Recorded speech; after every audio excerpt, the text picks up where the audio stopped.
So Scott, do you have all of your Christmas shopping done already? No! That's the question everyone wants to know. I hope I will have all of my Christmas shopping done by the time this releases. At the time of this recording, absolutely not. So you are There's lots definitely to a do. first couple week of December Christmas shopping person. Look. I take advantage of sales, but I kind of evaluate everything that comes from the Black Friday sale, see what else I can get, and then I like to do sometimes last minute surprising. Last minute surprises. I really love the giving part, Skip. Okay. Do you know Okay. that the hobbits? Do you know that hobbits on their birthday they give gifts? Yeah. Oh yeah.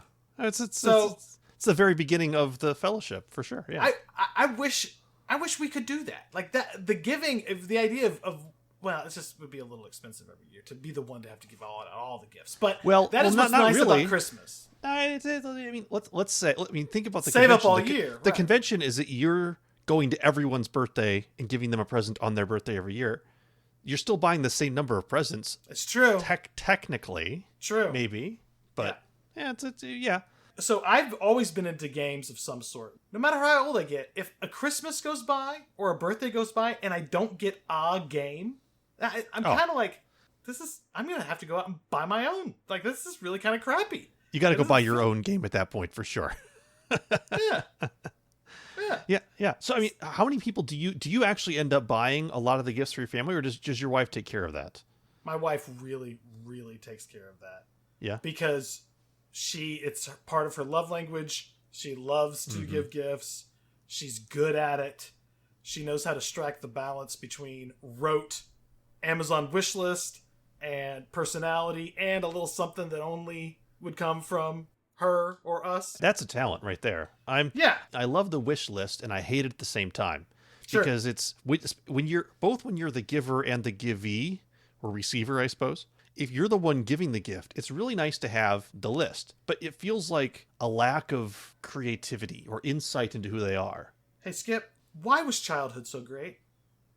Surprise. Yeah. We were constantly surprised by everything all the time in a state of naivete because of everything we were learning and picking up on and just being dumbfounded by the world. How sad would it be if the only gifts you ever got were the ones that were assigned to a list that you put on? Well, as a kid, yes, but as an adult, very different. It's different. Gift for me giving now. and giving and taking is very transactional, especially whenever it's like you kind of have to do it for family and stuff like that. And it is different, but the whimsy and the thoughtfulness of actually knowing someone, just like you could then like, hey, this person really likes this genre of movie or book, so then I can recommend a great comic or video game. It's almost like it would be nice if there was some place that people could go where they could hear about the new, say, roguelike games. I'm kidding. How dare you? How dare you? So heavy-handed. Yeah. We view a lot of games, I think, rather fairly because we do hold tastes that we can appreciate a title, we can appreciate. For those of you listening at home, Scott just dropped a pen. All right, calm down. We have just enough stupid self-confidence to think that we can evaluate a game beyond our own persnickety opinions and tastes to what is a genuinely good game that people who love roguelikes in general would want to check out or should know. Right. You should know it, as we discovered last week, that if you're like me, you would know a game to not buy it. And if you're like, Scott, you would know a game to buy. The listeners have to ask themselves a question. Am I a Skip or am I a Scott? So if you're a Skip, you avoid Retropolis. Yes. If you're a Scott, you avoid Skull. Because there are so many options that you went down in the last episode of the Berlin definition of the roguelite. We've done that. We don't have to revisit that. But what it does is give us a roadmap to describe certain games that are accenting the items on that list in a particularly interesting way. Absolutely. And I think with this game, with this week's topic, with this week's title, we can dive right into the fact that Curse of the Dead Gods leads with resource management. It does. So Curse of the Dead Gods is the game of choice for today. It's currently in early access, and so we're evaluating it today. It may, by the time this episode comes out, this is also another game that's rumored to be at the end of early access. So by the time it comes out, this may be a full featured release. Feels a little done. It feels like if you stuck a toothpick in, it would come back clean. Yeah, it's very close to done. They just recently released the last of the temples that you can go. Are they temples, or are they areas or zones or worlds, or I don't know, different types of runs. The eagle one with the lightning was the one that they finally just finished up. Mm-hmm. And it does feel like they are close to being done with what they would want to do with the game. Feels very polished. The first thing you notice, especially if you're coming at it from the perspective of, say, a Hades or a other game that looks like this game, is you have to worry about your stamina when you're attacking or dodge rolling or trying to parry or anything. And that's relatively unique. It's definitely not a button masher. It is an action game. It is a hack and slash. It is a dungeon crawl. But there is a finesse to the action. When you're just swinging your sword on your own, you're realizing, oh, I can only dive so many times to pull off a combo before I even fight my first skeleton. Right. You feel that wall that is not in Hades. Hades is so fantastical and godlike. The idea of stamina actually going slow. There's no Athena's boon you can take for divine dash and just dash your way to victory. If you try to do that, you will dash your way to being out of stamina and taking a hit in the face. Regular attacks in the game, so just doing a regular attack with your regular melee weapon is the only thing that won't take up stamina, pretty much. As well as a successful parry, but parries are very difficult to execute. The window to execute a parry is a lot smaller than most games. Man, those parries. Yeah.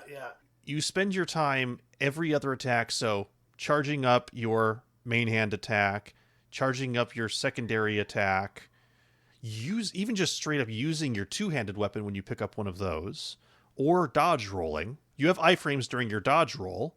Even each of those, like coming out of your dodge roll, there's a big recovery window before you can even dodge roll again or attack. Compared to Enter the Gungeon? Compared to Enter the Gungeon, compared to Dead Cells, compared to any game where you have sort of that dash or roll mechanic, there's a lot more recovery frames, meaning you have to be a lot more deliberate with how and when you choose to do certain attacks. I found myself counting very deliberately, knowing, okay, I have exactly 6 points of stamina. I want to 3 combo and then roll out of the way. And so I'd be counting 1, 2, 3, roll. Just getting into that rhythm, which absolutely, even though that I came into the game when I first picked it up thinking, oh, it's kind of like a darker Hades. This is not a darker Hades by any stretch of the imagination.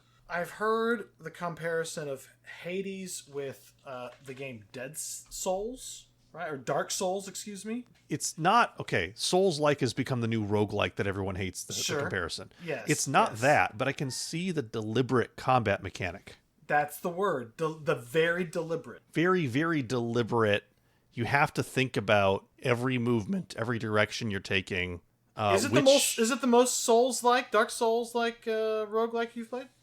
I'd definitely say so if you're just taking into consideration the deliberate combat. Because every other roguelike that is a live action, obviously all turn-based ones are out, because then you're not even thinking on the same plane. Mm-hmm. Almost none of them do you have to think so carefully about what order am I attacking, which character, with which weapon, before you even begin. Like when you walk into a room, you're instantly assessing, which is very different. The elegance of having the 4 buttons on your controller being torch, gun, sword, bow and arrow, or whip, or some other, a very Zelda-like B is bomb, A is boomerang. Mm-hmm. Simplicity, yet you have to understand the timing and power and reach of each one of those things, and when it would make sense in your given stamina allotment, because you're thinking about the combos while also considering where the timing and pattern is of the mobs. Because more than most other games, the mobs will psych you out. And you'll Yeah. be waiting Yeah. on when their combat tells will begin so that you can dodge. It's early on, the first couple of mobs can really go play softball, really throw a curve to timing early on. These are more And it intelligent tends mobs. to domino out of control too. I mean, I suffered from this, and the few people that I've seen play the game as well when I've hopped into streams, people will tend to play flawlessly for 1, 2, 3, 4 levels, so to speak. And then they'll walk into one room, they'll get hit, and they'll just continue to get hit. Even though the Yeah. mobs are the same mobs, nothing new, it's just one that as soon as you get thrown off your groove, it's so hard to recover. It is so the case. This is a very Zen-like experience. When you're feeling it and you are avoiding the hits, there's nothing necessarily in the game that is showing you that stat. Now, doing a lot of kills will get you that greed, the greed kills, or whatever. Yeah, that's just Basically the combo mechanic the combo in the game. mechanic. And not getting hit will help with that. But success yields success. And managing your curses. The curse is yet another resource. So let's go through the other resources before we get to curses. Yeah. We have stamina, which are like right there on your character. You see it. It's like the first one you instantly butt up to when you're like, oh, I can't dash forever. Okay. No rolling around the room to avoid everything. Yeah. Right. And that's gonna hit a brick wall where I'm gonna have to stop for a second and get them all back, because that's really what you need to do. Stamina hits you right in the face. Then there's 3 other ones that are symbols of a lot in the game, are those 3 heads. It's the red, green, and blue. Red is the vitality of your health. The constitution. Green is damage to hit, I believe. Yep. Constitution, dexterity, and perception. Perception. The constitution is specifically increasing your health, so that's like giving you more hit points. We all get that, right? That one's pretty obvious. Dexterity, as you said, is increasing your damage output, which is 2% per point of dexterity that you get. And your perception is the stat that increases the amount of gold found by 5% per each point. That's actually been changed as well. It's actually gold and item drops, how often that happens, because that's actually something that recently changed in the last patch, where it used to just be gold, so the gold you found would be more plentiful. It also now increases the stat by which enemies that you slay will drop weapons or relics for you. It's interesting. I thought those 3 were really interesting stats because of how simplistic they are on the surface. And let me explain, because something that just increased your health, okay, well, that's what I kind of want to start off with when I'm learning the first couple of levels of a very difficult game like this. I just need to survive. I'm going to get hurt a lot. I'm going to be making a lot of bad choices. So let me go out there and just live a little bit longer than I would otherwise.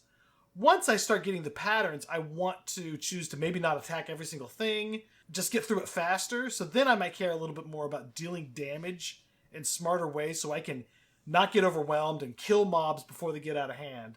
Once I really do understand how to play the game and I can handle lots of mobs, and even if I'm not dealing as much damage, I'm still not getting hit because I kind of know ways to break it or know combinations of artifacts that I'm getting from the perception. And right from the get-go, we're like, okay, I'm going to need Constitution early on, and then I'm going to need Dexterity, and finally Perception. But they seem so superficial compared to the items. Because the items is really what you look at. It feels like you're playing Diablo when you see them fly up in the air and then hit the ground. And say, oh, can I just give this to the gods to increase my HP or increase my damage in what I have now or something like that. I love that quick evaluation. Yes, every time a weapon is presented to you, before you use it, so if you've picked something up and dropped it, you can't do this, but before you use it, you can choose to equip it or choose to offer it to the gods for a little bit less curse, maybe a little bit of gold.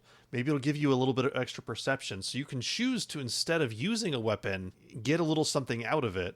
I've actually found that those that the combination of the weapons themselves with relics and items that you pick up actually is a lot more intricate than it is at first pass. Because when you first see a weapon, it appears as just, oh, it's just a mace, and it says it, okay, any poison attacks are increased. And this one gives me extra points of perception so long as some other condition. But then you start to look at the types of things that happen to be on the items and relics that you pick up and can equip, of which you can only equip 6 of them. Those interact in the right way with the types of stats that are on the weapons. They're all really well thought out. Any build that you have can be a fun and interesting build.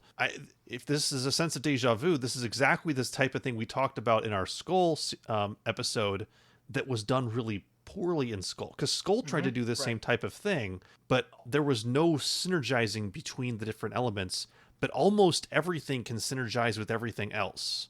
Like you can get items which can give you more damage when you're in the darkness, and then a weapon which will have more darkness damage, and those two things together, stuff can start to spiral out of control really quickly, which is exactly what you're looking for in this type of a build mechanic.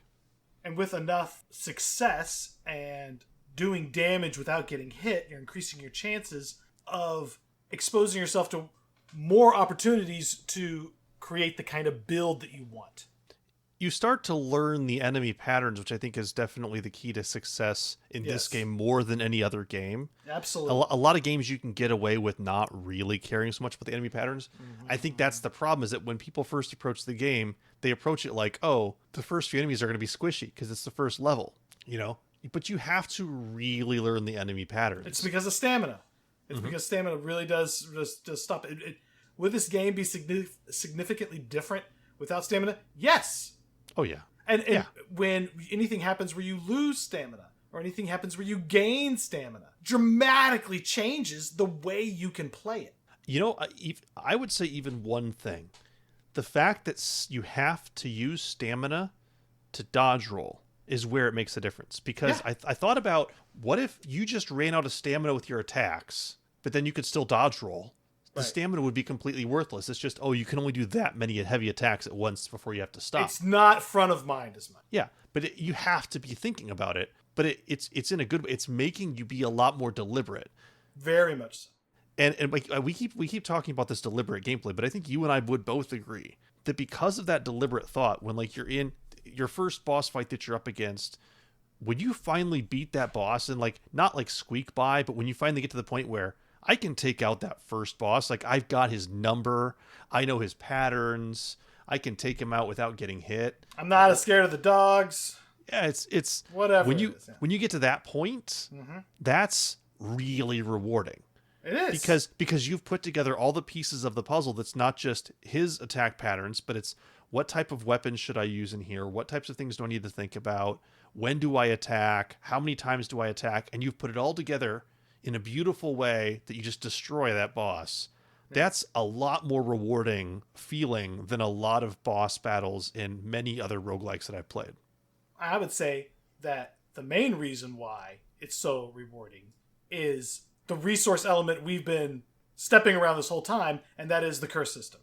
That is the curses. Because killing that first boss will take away a curse. So let's talk about the curse system a little bit. Let's talk about the curses. So it is called Curse of the Dead Gods. It is. And so the curse mechanic, you are gaining, what is it called? Is it corruption? You kind of want to just call it affliction. Feels like Darkest Dungeon in that way. It does. It's a form of stress for sure. Would this game have this without Darkest Dungeon? I don't know. I thought the same thing. At first I thought, this is definitely Darkest Dungeon's stress mechanic. You get corruption from a number of different ways. You get corruption by taking some enemies will hit you and give you corruption. Right. When you go to get a new weapon at a shrine, you can use money, or you can take corruption damage to buy that weapon. That's the blood. It's a blood coin offering. Or blood. It's not hit points like I thought. No. It's corruption. It's corruption. And when you heal at a healing fountain, you take corruption. When you go through a door from one area to the next, you take 20 points of corruption. That's to me, that's the one you're always thinking of in the back of your mind, because everything else feels like it's an option by default. But you gotta go forward. So your corruption meter goes up to 100. At 100, you get a curse. You get a curse. And we just mentioned every time you go through a door, you take 20 corruption. And there's definitely more than 5 doors in one level leading up to a boss. You are guaranteed to get at least one curse. So it's not like Darkest Dungeon, because you can make it through a Darkest Dungeon level without having any of your characters getting afflicted. But the curses are not all necessarily negative. They just are an impact and something that affects gameplay, usually has a negative connotation, especially as they stack. Yeah. But it just changes something. It does. There's almost always a situation where one that doesn't seem that bad ends up being really bad. Curses might seem seemingly benign, are in fact, especially like you say, and synergized with other curses, be a huge pain. Or vice versa. One example of a run that I did, which was I had on one of my weapons, was that when an enemy dies from a status effect, I gain HP. So it's like vampirism, basically. But not when I kill them directly, but when they die from a trap, from poison, from fire, flame, something like that. Electricity. Yeah. Well, first off, I had a weapon that did poison damage, so it was easy to let them bleed out, so to speak. Sure. Also, the curse that I got was that whenever an enemy dies, a minion would spawn in its place. It just so happened that the minion that it rolled was this little poison dude that when you would hit him, he'd explode in poison and poison everyone around him, and that counted as not me killing him, but from him dying of a status effect. Basically, I would always enter a level, and even if I got hit, I'd be at full HP by the time I was done with that level. It was a wonderful status effect, even though it was annoying having to kill more enemies to get through the level. It worked out really well for me. And that's the type of thing, is that everything has the ability to combine with other things in fun ways, even the curses in this game. Sure.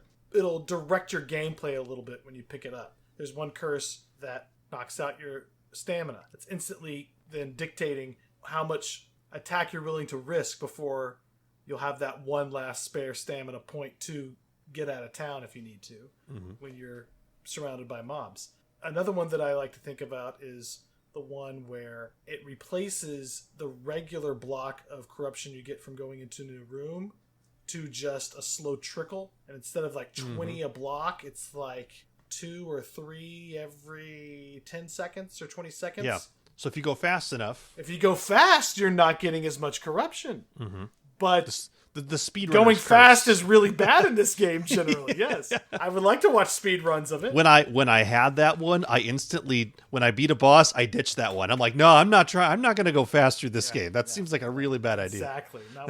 Not while I'm learning. No. And there's a lot of games like with the curses and everything. Like I feel like this will reward me playing this more. You can already tell it's so difficult starting off. And just knowing what curses are not that bad and which ones are, experienced through lots and lots and lots of failure. There's something about roguelites that is like Groundhog's Day. Having to redo these levels, redo these mob fights, redo these bosses over and over and over again until you do it right. Yeah, but by the end of it, difficult. you're a piano. You can play piano better than anyone else in the room after one lesson. And you get the girl, and they didn't make a Groundhog Day roguelike.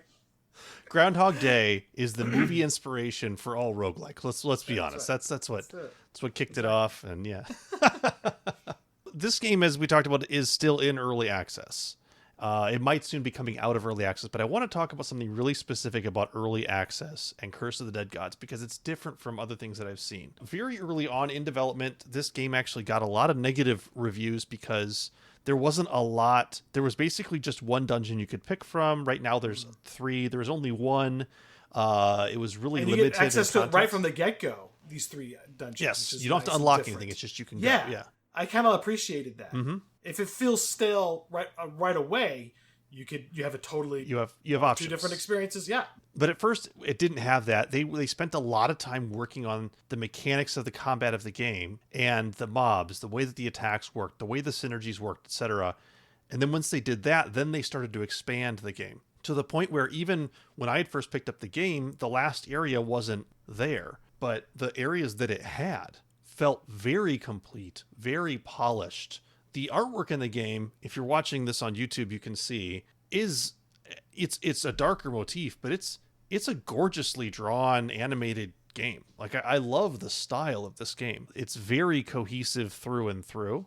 I'm very impressed by it, and I think a big reason for it, I'd love to get your thoughts on it, is because they focused so heavily on such a smaller subset instead of building out the whole game, then trying to fix the whole game. They didn't have to redo tons of work. They could focus on the small piece and then sort of build out the other areas after this. The first area really worked really well. I love that. Yeah, I think they knew right from the get-go that they were going to make a very difficult combat game. This is going to be a combat game where you're going to learn how tough it is right from the get-go. Right when you first start playing, you notice the torch button, right? And that torch button lets you see the traps, which are always going to be valuable no matter how much you play, because you don't know necessarily where the traps are going to be in any given run. Mm-hmm. And really seeing the action. If you want to know which direction to jump, like I said, when you get in trouble, and especially with parries, you need to have a keen eye on all the little tells before it gets to the really out of control tell, where you're going to either have to parry, dive, or get hit. But parry is just so hard. It almost makes you like not want to do it, right? It's parrying, but this is risk reward. And I love that it's there, because the parrying doesn't just stop the enemy. It interrupts their attack, it staggers them, and actually makes them weak and more vulnerable to your attacks. Oh, I try it. I never stop trying. But it's so hard. You will ruin your run trying to learn to parry, and you have to be okay with that. But I almost feel like if I'm going to get really good, I need to learn how to parry every mob. I just need to sit down. I need to learn this. Then when I'm really good at the game, learning it from that level seems to be like how you play it, and then kind of seeing what life is like after you've defeated every Incan god and old warrior. I don't know what you're gonna really like, what the point is in this game other than survival. I think it's just that it's survival. It's just survival. Because you get through, and then it's harder difficulties, and then really hard difficulties. I mean, it's your standard limited lore, roguelike. It is, but I do think that this Curse of the Dead Gods, when you watch it and you do your next run, it is like a stream of consciousness where like you're in hell, and now by dying, your hell is, we're just going to reset the dominoes again and push you off the cliff a second time, like more than most games. Mm-hmm. Like, we're not even going to explain it, but kind of like Dead Cells, where, all right, get back in your hole and just ooze back to the beginning. And it is the next thing. There is no, as much as I really enjoy a game that does a tie-in around the death mechanic, this game really has not, at least so far, not really felt for a reason to explain how when you die you resurrect back. It's just, hey, you're here, try it again. No, if you want to talk about art, music, and story, where sometimes the fact that it is simplistic and doesn't need it, yes, I'm not necessarily playing games for any of those reasons, but when a great game really does those things well, it notices, and all the other elements of the game benefit. Yeah, from those three, from a story perspective, it has a little bit of story at the very outset of the game. You're trapped and trying to go through. If there is a theme, it is Incan, there's definitely a theme. But from a lore perspective, they haven't wasted a lot of cycles on it, which I honestly don't feel like it needs. It's fine without it. It's one of those games that the game is difficult enough, compelling enough on its own. I didn't need a backstory to draw me into this one. No, you don't need a princess. Just get out. Because that's when you're choosing a path, every time you take that path, the path behind you destroys, just like we've said before. Mm-hmm, mm-hmm. That no going back. Forward always. Mm-hmm. Now, before you do that jump, if you want to be a completionist and find all the little pockets for treasure, you can, and they let you do some of that crawl. Sometimes. But there is sometimes. Kind of sometimes, but there is, at least, especially in the early on of the temples, a bit of double backing, or at least an option to go off and find pockets of things. Standard dungeon crawl stuff, right, like you would see in Enter the Gungeon or whatever. You are always being forced forward in some capacity, for sure. Right. Art, though, art-wise, we've touched on a little bit. The art and the music I think Well, those two so, are kind of yeah. one in this game.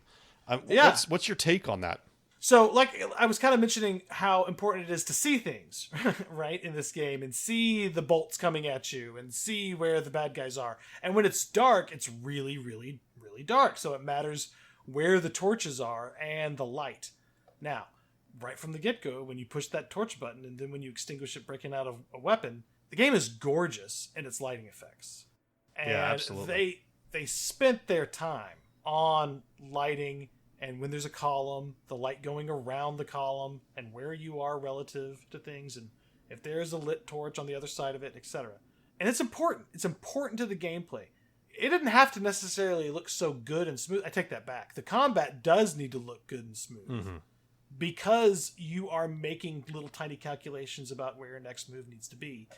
And so they have really focused on a great look and important elements to the look and the art and the animation of the action, because this is an action game. I mean, you're going to be dodging some traps, but more than half is avoiding getting hit and hitting the mobs at the right time, using the strategies that you're building up that you're most comfortable with once you've played long enough to know what you're even good at and comfortable with. Art is very important for a game like this, an action game like this. It puts you right in the action even more so than other action roguelites. It nails the art. It truly nails the art because it has this beautiful different theme, an Incan dungeon. There's a lot of cool, fun elements to it. The mobs are nice and spooky, scary. The traps are dangerous and will even get you if you're being a little bit sloppy as an expert player. Everything feels very, very dangerous, what you want. Yes. The art is beautiful, but it sets a standard so high that, yeah, it is going to take time for them to make more, if they even do more than these 3 branches. Which is why I was surprised to see the third branch come out. And when the third branch came out, it looked just as artfully, like, well done as the first 2. They definitely did not skimp when they released this third one. And I have to agree, the art is very gorgeous. The theming of each of the 3 different levels is very consistent amongst themselves, and then consistent to the others as well. They don't feel out of place in the game at all. There's a level of consistency. And I love actually the light itself actually matters to the combat, because there are enhancements and buffs and debuffs versus being in the light and the dark. And so choosing to light a torch with your, like, light a lantern with your torch, right, or not, matters both from a combat perspective and a damage output and a damage received perspective, crit chances, and all of that. And just your own ability to see when you're throwing off arrows. Right. You know? Ability to properly anticipate attacks and deceit. I think, well, you can usually, from my perspective, I never had much of an issue seeing the enemies. I had an issue seeing traps when it was dark. I'd forget that a trap was in a corner. Absolutely. And so it's again, that risk reward is even built into the art aesthetic of light in the game, which that's a whole different way of thinking about the art style. When you got hit, yeah, you almost felt the pain from the art and the effect, the sound effect. You're gonna get hit a lot when you play the game early on, and you're like, oh my gosh, it just feels like you're getting. It does feel like you're in a sword fight, and you get a little. Someone nicked you. Like, it's a big warning of you're about to die, dude. Or get another curse.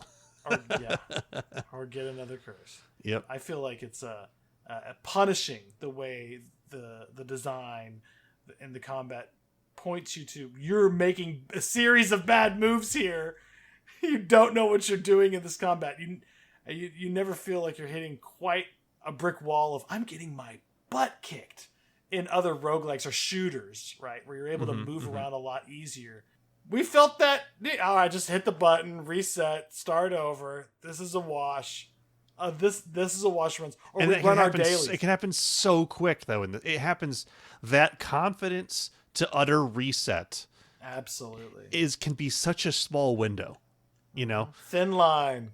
I think that's part of the enjoyable part of the game, is that you're still doing a build, but you still never feel safe, which is an interesting concept. Because, you know, if I think of like Spelunky, the reason why I tended to not enjoy Spelunky as much was because you never got that sense of, I feel like I've got a build going here, because you were always, you know, one nick away from bouncing into spikes and dying instantly. That was mainly, instead of a build, more like, I have all of my insurance with the right combination of resources.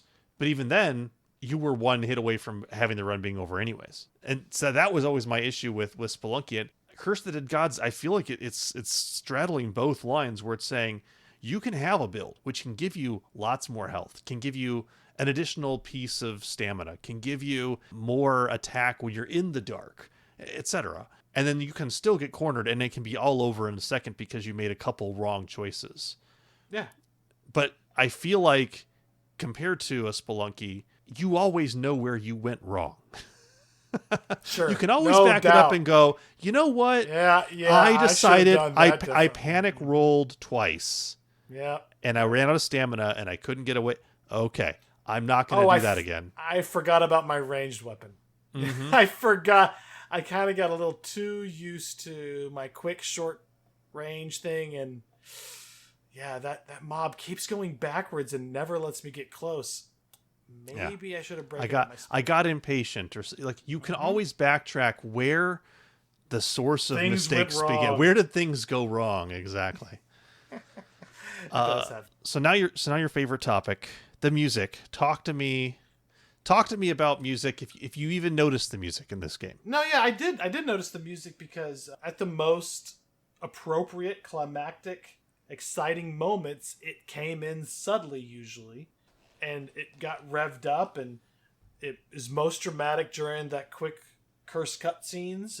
I thought it was very well done for this genre, for an action game that isn't trying to have a massive OST that's going to be top of the charts. There's not really They spent their money elsewhere. There's not really a soundtrack. There's not a missing soundtrack, but there's not like this is the soundtrack of the game.